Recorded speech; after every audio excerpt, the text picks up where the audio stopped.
Hello friends, today we are going to learn second fable, the town mouse and the country mouse.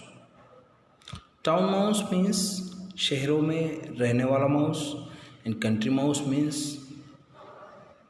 गांव में रहने वाला mouse.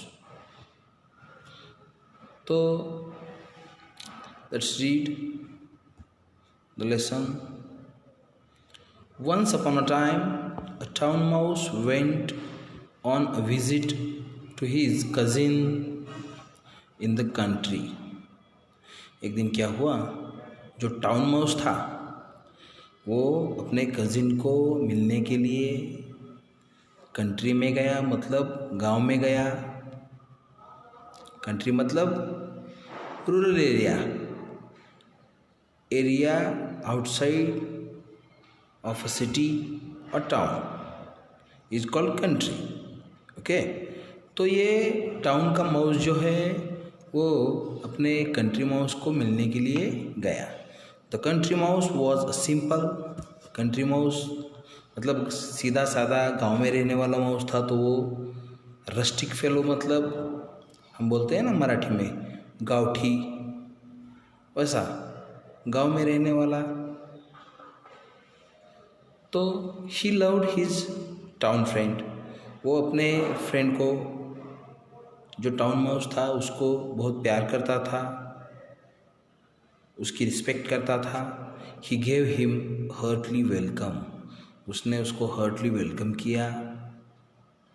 Beans, cheese and bread were all he had to offer, but he offered them freely.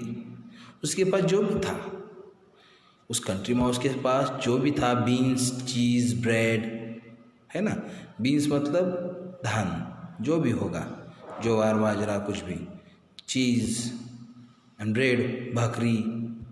तो ये सब उसने, रोटी, ये सब उसको अपने मन से ऑफर किया.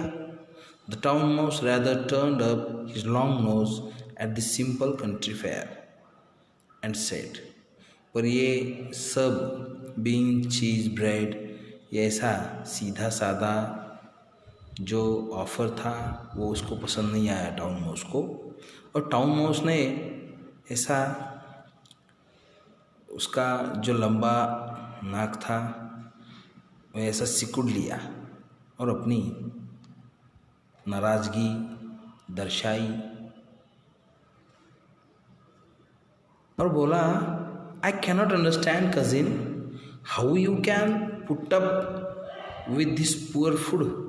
तू कैसे ऐसा खाना खा के रहता है रे. मैं तो कुछ समझ नहीं पा रहा हूँ, तो ऐसा खाना खाता है. But of course you cannot accept anything better in the country.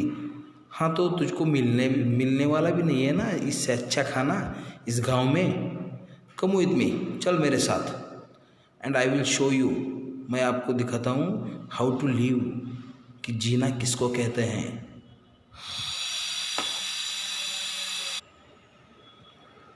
Come with me and I will show you how to live. When you see town life, जब तू ऐसे देखेगा मेरी town life, you will wonder, तुझको आश्चर्य होगा, how you could ever live in the country. तो क्यों ऐसे गांव में रहा, ऐसे तुझको लगेगा. क्यों ऐसे बहुत बुरा लगेगा तुझको, मैं इतने दिन क्यों गांव में रहा, मैं क्यों नहीं शहर आया. No sooner said that done, the two mice set off for the town and arrived at the big house where the town mouse lived in a hole. ऐसे बोलते बोलते ये दोनों माउस जो थे, town mouse and country mouse, दोनों क्या हो गए, शहर के लिए रवाना हो गए और एक बड़े से घर के पास आ गए. और वहाँ एक होल था, उस होल में वो टाउन माउस रहता था. You will want some refreshment after our long journey. अभी तू थका होगा, है ना, तो तुझको कुछ तो खाना चाहिए. Said the polite town mouse. ऐसा टाउन माउस विनम्रता से बोला उसको. And took his friend into a grand dining room. और फिर ग्रैंड, ऐसे बड़े से डाइनिंग रूम में ले गया. There they found the remains of fine feast. और वहाँ देखा उसने छोटे छोटे टुकड़े गिरे हुए थे। So the two mice were eating up jellies, वो दोनों ने jelly, cake and all that was nice, बहुत अच्छा था खाना।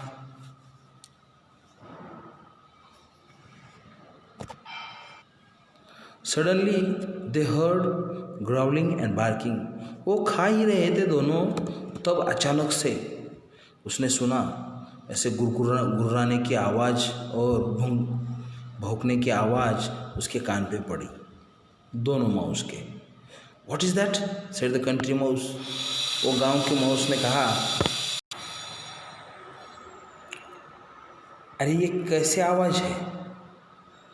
कंट्री माउस ने क्या कहा, ये कैसी आवाज़ है। What is that said the country mouse, it is only the dogs of the house answered the other. तो ये टाउन माउस बोला, कोई नहीं, डॉग है इस घर का, डॉग की आवाज़ है। Only said the country mouse, I do not like that music at my dinner. अरे कंट्री माउस बोला, मुझको ऐसा म्यूज़िक, ऐसा आवाज़ मुझको खाना खाते समय सुनने की आदत नहीं है, मुझको नहीं पसंद ये आवाज़, ये जो म्यूज़िक है, ये संगीत मुझको पसंद नहीं। Just at the moment the door flew open, अचानक से वो जो दरवाज़ा था वो खुला। It came two huge mastiffs big dogs, huge mastiff मतलब बिग डॉग ऐसे अंदर आए। And two mice had to scamper down and run off, और उन्हें क्या किया, वो जो भी खा रहे थे वो छोड़ दिया और भाग खड़े हुए। Goodbye cousin said the country mouse, country mouse बोला गुड बाय, नमस्कार, मैं तो अभी जा रहा हूँ। व्हाट गोइंग सो सून, इतनी जल्दी क्यों जा रहा है। सेड द अदर, वो दूसरा जो टाउन माउस था वो बोला, इतनी जल्दी क्यों जा रहा है। Yes he replied, better beans and bread in peace than cake and jellies in fear. मेरे तो बीन्स एंड ब्रेड बहुत शांति से खाने में जो मज़ा है, वो केक्स और जेली खाने में, ऐसे डर के खाने में मज़ा नहीं है। तो शांति से मेरी रोटी और धान जो भी मैं खाता हूँ वो बहुत अच्छे हैं, मुझको ऐसे फियर में केक और जेली नहीं चाहिए। तो ये भी एसोप की फेबल में से लिया गया है, एडप्टेड फ्रॉम द एसोप फेबल।